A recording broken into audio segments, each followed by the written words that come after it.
biochar today. It's the first time I've ever done it, and well, we'll see what the results are. Biochar is going to look like this. It's a type of charcoal, and it's a really good additive to the soil. It's also great for sequestering carbon. So we're helping climate and improving the soil. You get the dog as well, because she was sitting so nicely there. Okay, thanks, Emily.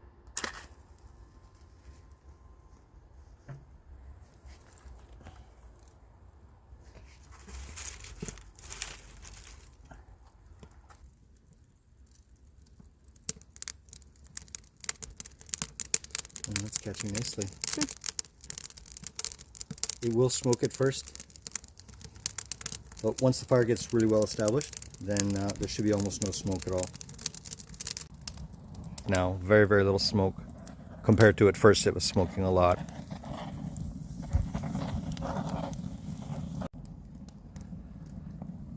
Well, we got the fire going. Thought we might as well do some toasted marshmallows. Ooh.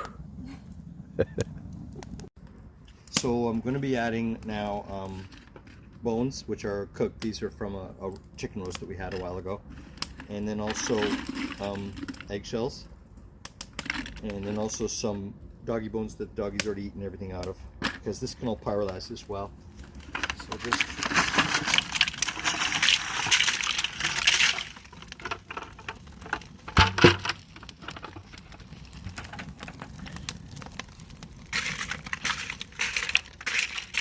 okay, so we're kind of really getting going here now. Getting bigger sizes of wood put on the fire. It's burning very, very clean. There's very little smoke. There is a little bit, but very little smoke coming out of it. And the whole idea is to just have the air or oxygen coming in from the top and not from the bottom. So the vents at the bottom are closed. The only way the fire can get air is to suck it in from the top. And as we add layers of wood, it kind of smothers the bottom layers. And then those bottom layers, because it's still so hot, will keep on cooking like in an oven, but they won't be burning. And so that's the active pyrolysis of changing the wood to the charcoal. If we let it go too far, then it'll go from charcoal into ash, and that's what we don't want. Okay, more wood added to the fire, more layers. Essentially what I do is I leave it to burn, and as soon as after it's turned black, as soon as it starts to turn white into ash, then I add another layer, and then another layer. And at first it smokes when I add the wood, but within no time that smoke, I can't say disappears, but it definitely gets a lot less smoke. Okay, this top layer here is starting to ash up, and so I'm going to add my last bit of wood here, and then some lighter stuff on top just to make sure that there's a good fire burning on the very top of the pile. Okay, we're in the very last stages here. You can see that the fire is going down. There's a lot of beautiful hot red embers glowing underneath. There is some ash on the top. I'm just going to wait until the fire is nearly completely extinguished itself, and then I'll cover it up and quench it with by taking the oxygen away. Alright, I'm calling it here. Flames are pretty much gone, and it's mostly ashing up on top. So now I'm going to cover everything up.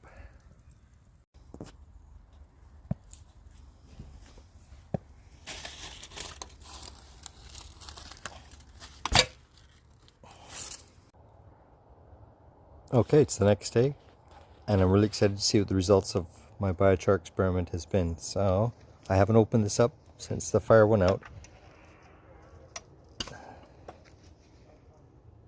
and it's amazing. There's still warmth here. Oh my gosh, that's still very hot. Okay, so I decided I'm going to actually shovel it into the wheelbarrow and add water to it, because I don't think it's helping that much to just have it sit for exposed to the oxygen. So we're gonna do this, and my assistant here, she's gonna put some water on the biochar.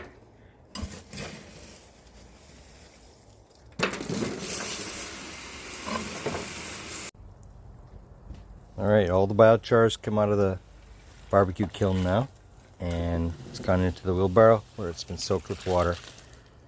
Then that, we need to get it really cold, like, you know, so there's absolutely no heat left in it.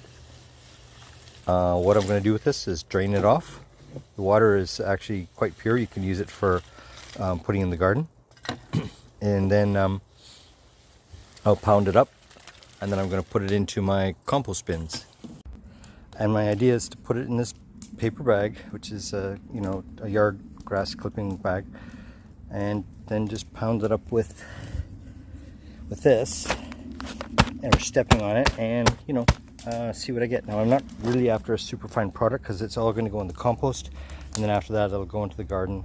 So I'm not really looking for a fine pulverized powder, but at least something smaller than what I have here, which is still, you know, fairly, some of them fairly good sizes. So let's see how it works. Well, that didn't turn out too badly, and it wasn't too hard to do. Of course, the weak link is the fact that the bags are made out of paper and the charcoal is still wet, so that wouldn't hold up to very much pounding without bursting through. Burlap sack would probably be a better choice, but I just don't happen to have one, and these were handy, so you know, make do with what you've got, and in the end it works. Okay, here's the result of my first biochar mix burn.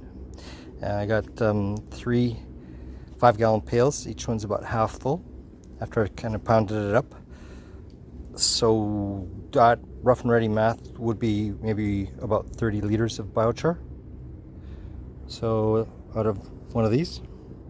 So that's not too bad, I guess. I don't really have it too much to compare it to, but I'm pleased with it. Okay, here goes the biochar on my compost pile.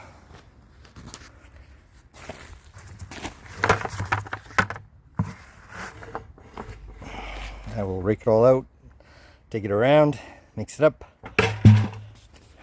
Yeah. And then that compost will charge it up, and then it's all going to wind up going into the garden. End of story.